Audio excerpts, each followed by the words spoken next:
You have my curiosity. Now you have my attention. Claire, I'm not standing here asking you to marry me. I'm just asking you not to marry him. Ghostbusters, what do you want? We're fighting an army of robots. And I have a bow and arrow. Top news stories of the week. Time to find out once again with Megan Olson and News of the Week on the Al Travis Show. Love having her on. It's Megan's News of the Week. The biggest stories of the week that are shared, tweeted, retweeted, that sort of thing. Megan, how are you today? Good. Happy to be back for another busy week. This is not going to slow down for some time, in my humble opinion. I don't know how they go from, as far as I can tell, nothing's ready to go budget-wise to 27 days later. Yeah, we had the budget, and we might even do some bonding. Yeah. No way, no how. That's not going to happen. But other than casually mentioning that we have 30 days, that's probably not the top story of the week. What do you got? Well, the top story of the week, I'd say, is coming out of last Tuesday. We had that primary in Senate District 6, and all eyes were kind of on that. There were 7 GOP folks that hopped into the race.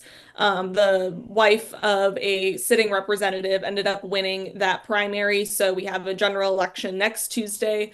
But this whole special election season, why this happened in this particular Senate race was because former Senator Justin Eichhorn was caught in kind of a prostitution sting by the federal government, and now he is being prosecuted. So he actually made his first appearance in court yesterday, where he, prior to being in court, made a motion to have a request to be released from his halfway house, which is up in Duluth, to be able to see his children after soliciting various things from a minor. Yes. So apparently that motion was quickly withdrawn just before trial began. But really what I think is interesting about this is that we've got, Senator Nicole Mitchell. She had, broke into her mother-in-law. Allegedly, just say that mother's house. Yeah, that was over a year ago, and she still has yet to face trial. But in this case, things are moving a whole lot quicker. Well, yes, and the federal government's involved. The one that gets me, just because you're touching on the Mitchell deal, didn't I read a couple of weeks ago that they had decided that video footage has no reason to be hidden, that we should see the officer's camera, and yet I've yet to see that camera footage. I think, what is it? I think it's still stuck in kind of the court legal system, but there were multiple kind of requests or appeals to have that be made to the public. But no, we have not seen that yet, and it has been 13 months. Yeah, let me ask about the Senate District 6 Eichhorn seat that goes up. Everybody and their brother wants this, especially on the Republican side, because it was a plus, I want to say it's a plus 27 or something for Trump in the dam. This sits right. They're going to throw up a Democrat, Spiny, something, I don't know how you pronounce the name, is up. They're going to put somebody up. I get that. But the Republican parties are going after this bad boy. They're doing all kinds of stuff, because it's almost a no-win situation. What I mean by that is, if Hintzman, is that how you pronounce it? Hintzman? Hintzman. Interesting story. So 8 people run or something, 7, 8 people on the Republican side. You could have won this with 2,000-3,000 votes if it all split up even. But she walked away with it. I mean, this was not even like 46.7%. Yeah, she blew everyone else out of the water. Okay, so now the expectations, this is what gets me, and I want to know your opinion on it. So if she doesn't win by that 27% that Trump did, the Democrats will call it a victory and show that this is where the party, the movement is changing in Minnesota. The ability to win anything by 27%, especially a special election, is tough. Well, so I believe the Republicans going I all saw some news. She even said, I'm not going to do a candidate forum with this DFL, candidate. She said that she's already participated in one, and that was a GOP only one done by the Chamber of Commerce up on that side of town. And it sounds like that forum went into disarray. Multiple people called 911 for lack of decorum in the room. It was a mess. So she's like, I think I'm done with the forums for now. But you're kidding. We go to a public forum to talk with the candidates, and someone called 911 because people called 911. Shut up. Oh, I hadn't read that. Really? Oh, that's crazy. It sounds like there were a couple, maybe, I think it might have been just one guest that just was causing a ruckus, was not letting candidates speak. Things got a little bit intense and heated. Maybe others in the room felt unsafe, so they called 911. But yes, oh, wow. the other day I out of a small paper up in northern Minnesota. I find it weird that there weren't police officers there. You have your 9 lady, but okay. Wow, I did not know this. So that's hilarious. But here's the thing. So she's going to win. I mean, more than likely she's going to win. I don't know what the world comes up in the next 6 days. That's kind of the interesting thing about primaries and the special elections. There's so little time. Maybe the Democrat says, oh, we could have found out about some weird thing, but you're never going to find out in 6 days. So the election's next Tuesday, so we presume, this show presumes she wins. But it can still be a negative for the Republicans. Let's say she only wins by 10%. It'd be a walk on any other, I won by 10, no problem.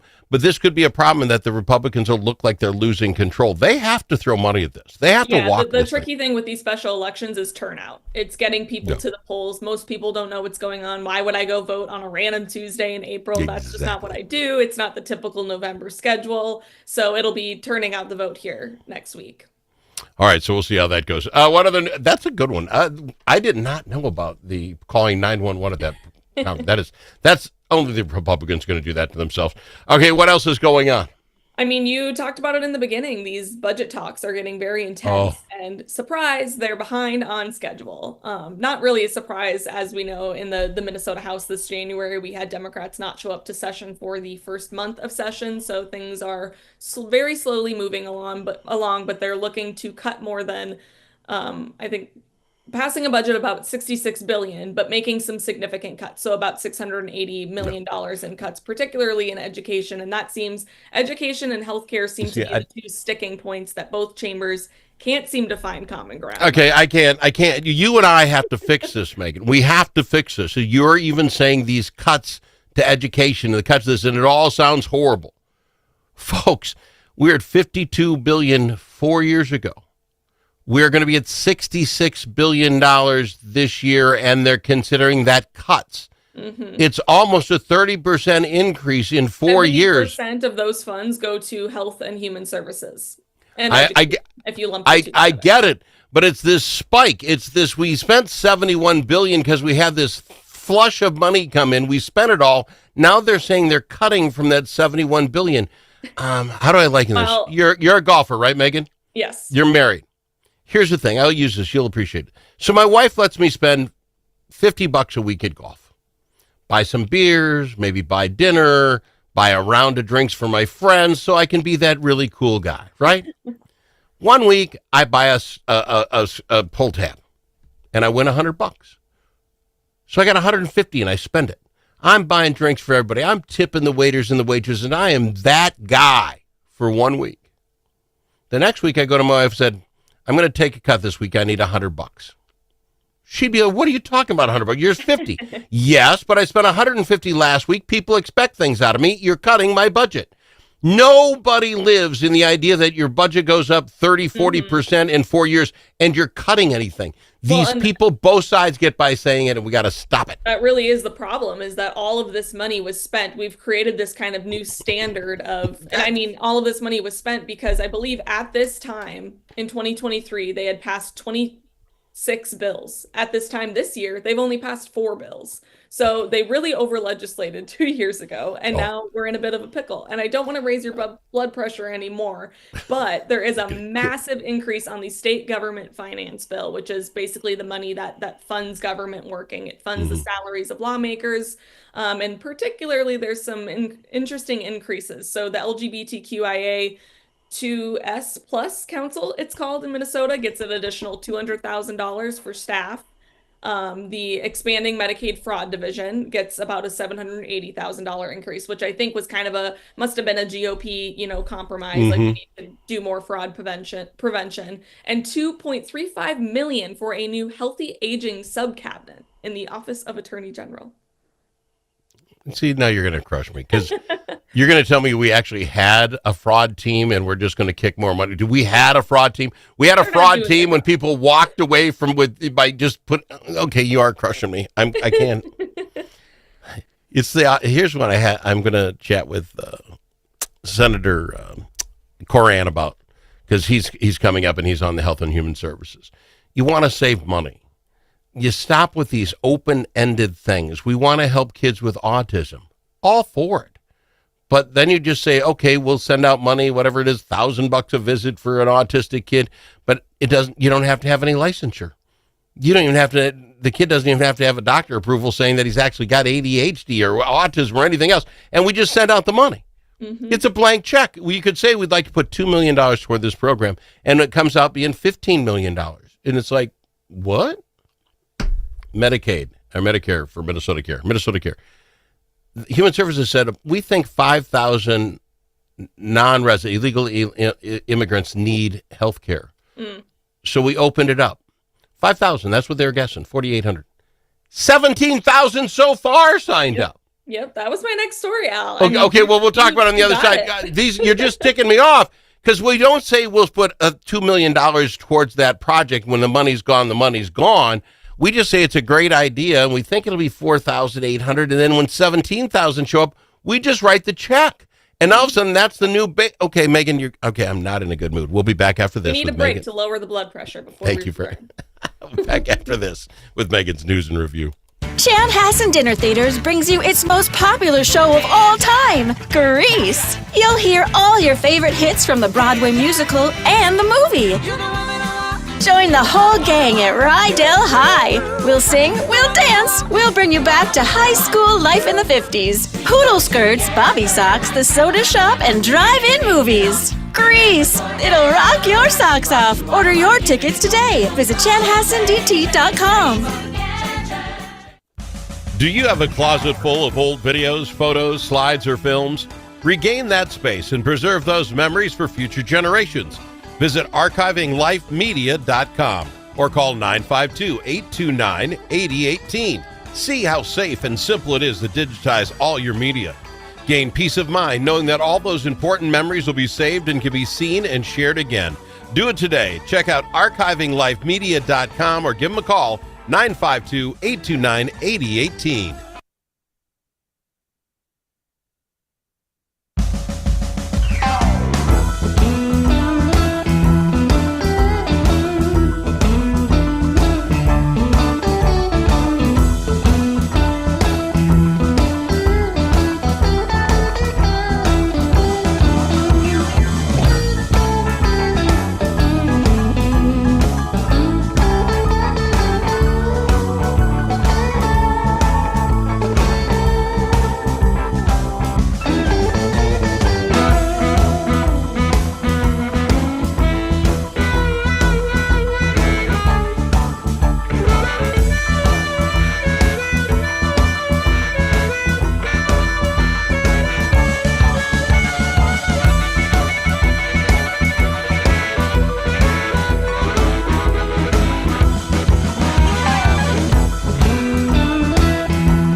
Amongst friends, the Al Travis Show.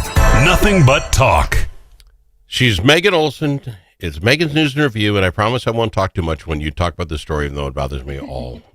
So how do people get free health care in the state of Minnesota when I got to buy mine? How does this work? So this is a new law, one of those 26 bills that were passed at this time in 2023, a law that allowed undocumented immigrants to have access to MinCare, which is the Minnesota State Insurance health insurance plan. So the budgeting office, this all started in January. This was that January 1st is when things opened up, enrollment opened up. A nonpartisan legislative analyst said, we're probably expecting about 7,800 folks or so to join. And you said it before the break, but 17,000 undocumented undocumented immigrants enrolled. And so this is a point of contention now this session because we're looking at a budget deficit, we're looking at making some cuts, and this seems to be what the GOP, wants to cut. I mean, ensuring 17,000 undocumented immigrants through the state, having the state to pay for that seems like something they really want to cut. It could help save for $74.6 million in the next 2 years. Yeah, and that would seem like a place you could save without hurting many Minnesotans. Mm-hmm. Just if you have your Minnesota card. Yeah. I'm trying not to get mad. And there's talk about public health and the importance of, of course I want people to have access to health insurance, but I have to pay for it. Everyone should pay for it. That kind of seems to be a standard, I guess, if you will. But it sounds like the Department of Human Services is saying that all of these attendees, they have to meet residency requirements, income requirements. So they're basically saying lack of income requirement. If you had a lot of money, you wouldn't have fit. It's the lack of income. You know why? Because you're an illegal alien and you don't have a job because you can't get a job because you're not here legally. So we should give you the insurance instead, and Al and Megan should pay for it. Well, and it's interesting, too, when they passed this in 2023, they were saying, it could cost the state about, $50 million a year. But now we're saying if we cut it, it's upwards of $100 million a year that we could save because it's costing that much more. They really underestimated how this program could and is spiraling. Mark my words on this, is paid family leave's the same way. They have no clue how many were going to sign up or not. They're going to say, we thought it'd be worth X number of dollars, and within a year's time, it's going to be twice that much money. Everybody's going to use it. They're going to say, now what do? We just write the checks. Yep. Can I throw one at you that I just want your millennial, you're a millennial? I don't know, what are you, an Xer or a Wiser? I don't know. All right. So they caught the guy that was keying Teslas in Minneapolis, one of the guys, up like six Teslas, $20,000 worth of damage. I only bring it up. Brian O'Hara, the Minneapolis police chief, a week ago would not say what kind of crime. He had no idea why this crime was happening. No, I can tell you, they hate Musk. Okay, that's why this is happening. Well, I understand what the governor came out and said. Isn't it great when their stocks go down? It's not hard to understand why. This guy evidently is a state employee. Mm-hmm. And did you catch what they're going to do for him as far as what happens now that we caught him? Oh, yeah. They're dropping all the charges, likely dropping all the charges. It's not confirmed, but yes. Yeah. What do they call it? The attorney's office said they are not going to seek criminal charges. It's a diversion, they call it. A diversion. He's going to have to pay the $20K somehow. They will seek diversion and how long? Rather than criminal consequences. And how long do you have to pay the $20,000? As long as this guy's paying $10 a month, he's paying toward his diversion and keeping his job. What is it? No, I'm serious. I don't know that you go to jail for keying a guy's car. Oh, God. But these people that are out $20K for repainting their Teslas? Well, I don't think it's repainting when they get keyed. Well, that got to stand. And most people are keying the bumper or the front. Mm-hmm. It's a whole piece that has to come off and be replaced. So that's how you rack it up to $20,000. That okay, quick. But fine. But my point is, it was 6 Teslas. So my point is, so you're hurt. You've been hurt in this situation. This guy doesn't have to go get a loan somewhere, do something, pay me now so I can pay my insurance guys so I can get my car fixed. Well, or we know too that this is a trend in the Hennepin County Attorney's Office. Mary Moriarty, this has been a trend of hers to, not prosecute when she should, or maybe prosecute less than she should on particular cases. But the whole thing here is that they want to secure restitution for the victims, but also hold the person accountable. So diversion is the best way to get to both of those things. So it helps those individuals that committed crime keep their jobs. They can pay restitution still. Maybe you keep your job by not keying. Maybe you keep your job by not keying somebody else's stuff. Okay, but back to the job. I don't want him fired. I don't even know if he needs to go to jail on this. But if that restitution is by next week or 2 weeks from now, you write the check or you get loans from your parents or you got to go get a car. I don't care how you do it. I personally would not want to employ someone who's out there because I would think it would reflect very poorly on my company. But well, unless you work for the state of Minnesota, it's a good point. Megan's news and review. We got to go. I'm out of time. Well, thanks for having me on, Al. We will be back next week to talk about that special election in SD6 and other top Minnesota news stories on the Al Travis Show with Megan's news and review.